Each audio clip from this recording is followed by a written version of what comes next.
අපි අවුරුදු 45කට කලින් සතුටින් හිටියේ නේද මැනිකේ? ඉතින් අනේ අවුරුදු 45කට කලින් අපි අඳුරන්නෙත් නැහැනේ. ඔව් ඒක තමයි සතුටින් හිටියේ. Good evening.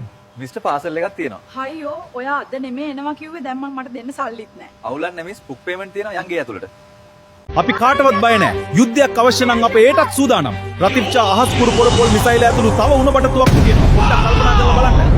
කවුද ඔය ජෙනී කියන්නේ? ඒ ඇයි ඒ? නෑ මට ඒ නම ලියපු කොලයක් හම්බුණා තමුසේගේ කලිසම තිබිලා.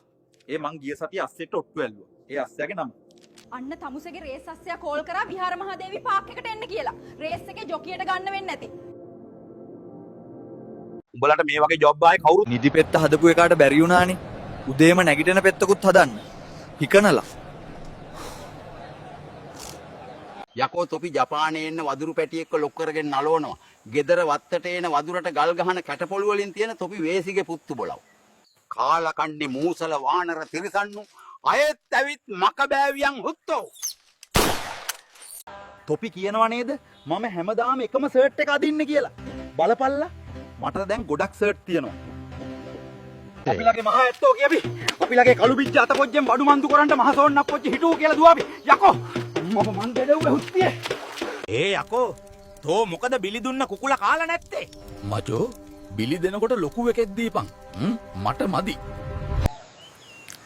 අඩෝ අම්මා එයිද බං? පිස්සුද යකෝ ඔබට?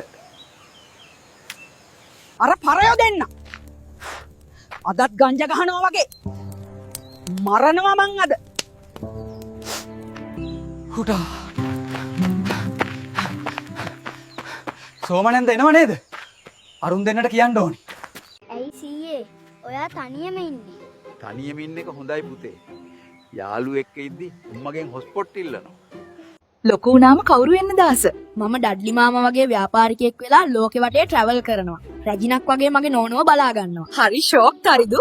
එතකොට නෙත්මි ටීචර් මට ඉතින් එච්චර මහන්සි වෙන්න දෙයක් නැහනේ. මම තරිදුගේ නෝන වෙනවා. අපි දින්නා පප්පන්ගේ ලොන්ද බැලුවෝ. හේයි හුරේ කියනකොට කෙමින් කියනවල අස්සයන් නගිනවා පකෝ.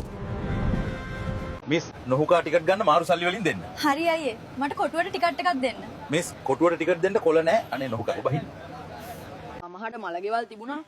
තුන් වේලටම දුන්න කෑම මොනවද කියලා දැනගත්තත් මැරිලා ඉන්නේ ගෑණියක්ද පිරිමියක්ද කියලාවත් දන්නේ නැති.